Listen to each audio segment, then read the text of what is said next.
Good morning, Malawi. Good morning, Chinji. Good morning, Kaesa. I have to speak to you in English because this is for international audience as well as local audience. So somebody can tantauza it into Chichewa or Chinyanja or Chitonga or whatever. Anyway, yesterday I tried to send a live video concerning about Mondays. Mondays are money sending day. And what I wanted to say, but the audio quality was really bad. Anyway, it's better that I make a video like this because then I can put it on the website. You know, I can upload this on YouTube and then we can put it in different websites. You know, then you can get it from there instead of it just being a Facebook Live. Okay? So here we go. We continue slowly in English. And you know, I know you understand English, but make sure that the people in the villages get this because it's very important. Our message and our work is for out in the village, the rural areas. You know, we have a structure pyramid, which is like this. At the top of the structure, we have the African rural woman. So the way we work, the way we do our business, the way I plan my record company, as far as priorities are concerned, right at the top of the pyramid is the African rural woman. And who are those women? Those women are the ones that my mother organized. If we're talking about Mchinji, okay? Kangwere, Kaziozio, Girime, Mazimaera, Koroni. Okay? Those five. And Mkanda, Muronyeni, Zulu. Right? That's our people. Okay? We're all under Mpezeni, other parts Gawaundi. Right? Okay. So why do I say these things? Because it's important to our structure. It's important for the chiefs and it's important for how I started this program a long time ago. Most of you don't know, but when I was 15 years old, I came to Kondole while we were living in Zambia. I'd been accepted to go to school in Denmark. I'd finished my schooling at Mukasa Secondary School, grade 9. I sat for the junior secondary school leaving exam, and I did not get my results yet, but my dad transferred me to Denmark.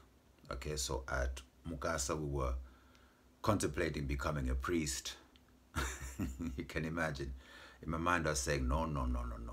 I like girls too much. So when I went to Denmark and there was the happiness and freedom of meeting girls and all of that, you know, I was happy and playing my rock and roll and all of that. But anyway, before I went, we came to Kondole, me and my cousins. Abiton, may he rest in peace, and Charles, and myself. So we came, first we were in Chipata. We were there by Abiton's mother in the police compound. Okay, Daza was there, you know, and Grace, my cousins. Okay, so we're talking about Tembo, Grace Tembo, Daza Tembo, the children of Tembo, who was a minister in the Zambia government until Kaunda, whatever, them and their politics. Okay. So there I was, and we loved the village at Kondole there. We loved going down to the stream. We spent many days talking about how we would develop the place. It was just our dream. We could do this, we could do that, we could do this. And also, they came and got us from Chokani. And from the border, they came and got us and said, let's go to the field. So they used to take us out in the field. Amatitenga kumunda. Papiri paja kunali munda upiri kumaso munda mbalija ya kwachokani kwa mbuya nsimbi.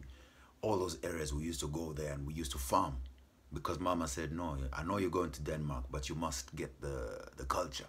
So we experienced that. We went out farming kasu kuchire huko chire tu uzuzu ambuye Yesu usiku. Oh my God, yeah. So we experienced that, sleeping on the floor and the mosquitoes and everything. But that was the dream, okay?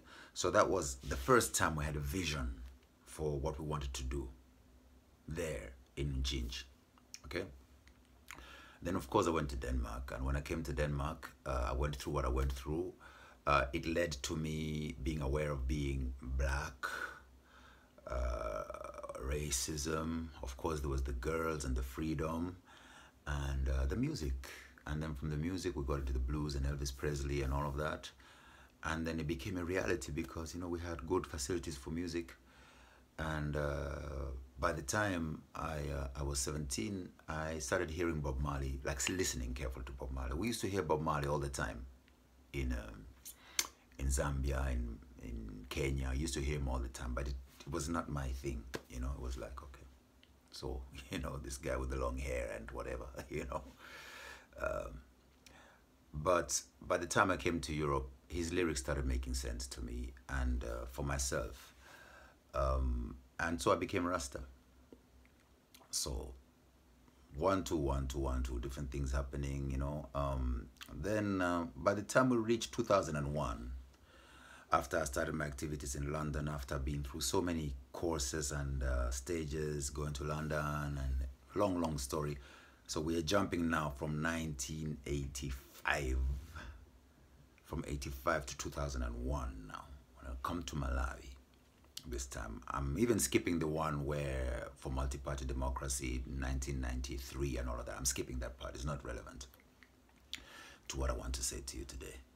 So let's skip to 2001. November 2001, I'm coming to Malawi. By the time I come to Malawi, the first newspaper I'm reading about is Everson Matafale smashed the shop window of some Asian guy. And I'm thinking, who's this Everson Matafale? And what's this about smashing a shop? And he's a reggae artist. And I was thinking, what, reggae? What, in Malawi? So it's a big shock for me because when I come the other trip before, they'd cut my hair and everything. So, you know, for me to find that there was Rasta and there was reggae in Malawi, it was like, whoa, okay. So I put it in my mind that I would go to find this man, you know, Everson Matafale. But before we came to that, I'd come to the village to see my uncle. But in the meantime, my auntie Marisela had died, you know, and Auntie Marisela was very important to me because when I was a baby, everybody used to love my sister Rachel. She was the baby, and then I was born, and all my mother's sisters and cousins, they used to fight over holding Rachel. But while my mother was pregnant with me, Marisela said, "Mwana huyu azankala wanga." Okay, so Auntie Marisela, from the time I was born, she claimed me, so she became like my mother. So I came to mourn her, and I came on my way to go to mourning, to organize for the mourning and all of that. I went to my grandfather Azimbi, and I told him what my plans were. I told him I need to mourn my mother, meaning Marisela. And so he came and he said to me, koma lero nakuyopa ndikuti wakula umankhala maganizo amena nakuyopa lero Jimmy. He's basically saying, today I'm afraid of you. I respect you. Can you imagine? You're thinking you're coming all the way from Europe to come here to mourn your mother. And that is your mission. And that's why you come to meet me in my house, so that you can mourn your mother. Now, there's a protocol. You can't just go to the grave. You must go prepared. There's a time for going. Time of the morning that you must go. It must be organized. You can't just go. So I went to see him. And after we had food, we had sima, we ate and everything, and then I was sitting there in his living room, and then before I was going to leave, I saw a photograph on the wall, and it was Nsimbi with Kamuzu Banda, and Nsimbi dressed in this ngoni, you know, and I was like, Ambuya, kodi ndimwe? Ati, nineo. And then he told me he used to dance for Kamuzu. And you know, and I was like, oh, okay. Then I said, you know, I would really like, after we go to see him, after I mourn my mother, that we go on my village and please dance, bring your troop, let them dance, you know, and we organize a choir also to come. Because this space that we have at Kondole, I want to make it into a school. Okay? We're talking 2001. Ndiye basi, we did that. Everybody who's there, they know. The videos have disappeared, but it's there. You know, I know the last video that had it was Carol. She had it, I don't know what she did it, a VHS, but it's gone somewhere. The other one that I had, we brought it to London. Some video machine erased it. So there's a war against videos about the things that I do. It's just spiritual, whatever it is. So anyway, we had a whole day of celebration. You know, Agogo was there, we were making beer, the choir sang, then the Ingoma came and chased away the choir, and we just had a great day. And there were speeches, and you know, we talked about I want to make a school. Everybody celebrated, and everybody was looking forward that we're going to make a school. But I told them it will take a long time. And my grandfather, Simbi, said, it doesn't matter if it takes a long time. You're a young man, you know, we just believe that it's not even for us, it's for the future generations, okay? So now I'm talking about my involvement in terms of how far away this goes back. So I don't want you to believe that, oh, it's just me coming now all of a sudden with this idea. And no. I started from the roots of my heart, from the love of my mother, Marisela, who's buried there, where my mother is buried now. That is the foundation of this activity that I'm going to talk to you about now when I say Zisakuduse. If I mention Zitandizeni, if I mention those 5 villages, if I mention Muganda, if I mention Mulonyeni, if I mention Gawaundi, if I mention Bezeni, if I mention all these people, and if we go right back to my father, you know, Makambira in Katabe, and even further, coming from my father, again, you have Mswati in Swaziland, okay? And from my father with his work with Chris Hani, you know, that's my roots. And if we talk about my grandfather now, Goodwin Mutawale, then we're talking about where they used to sit in Chilenje and organize how UNIP was going to free Zambia, okay? So there's a tape that Muziwatu radio station did where they talked about that. So my grandmother is there as a witness to talk about it. So these things are very important to put the foundation for what it is. So what I need you to do now, when we're going to be sending money on Mondays, because I'm going to organize to be able to raise money for all your needs as you are organized. First of all, to pay for your permaculture courses, because you must complete a permaculture course so that we have food security. That's the number one thing if we're talking about self-governance. Okay, so it'll be good if we find one person who's responsible who can send the money at one time and then divide it with the people. Otherwise, we have to be using the Monday sending money to different people, and for each of the sending, it is now an expense because it's Western Union. So it is better if I can send it all at one time.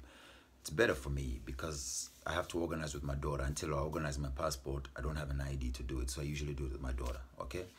And why I lost my passport at a festival, and the reason why I've not renewed it right now is because I'm playing on the street, taking the money, and the money is being used. I'm not going to travel anywhere until the project is complete. When it is, then I'll use that money for a passport because it's not cheap. So instead, I'm using money for expenses here. You see, that's the reason why. Otherwise, I'd be sending the money myself, not bothering my daughter. But at the same time, involving my daughter in it shows her why I'm doing what I'm doing, and it explains to her why I've been away, why I've traveled, and all these things. So she can see that leadership in our community is important, you know. So what I need is to make sure that we have a structure for sending money. It is Mondays, and I need you to organize yourselves into groups of 12 by 12. I'm going to stop this video now so that it can fit on YouTube. I can see the time is finishing, and then I'll get back to the structure of Zisakuduse and 12 by 12. Okay, thank you so much for listening.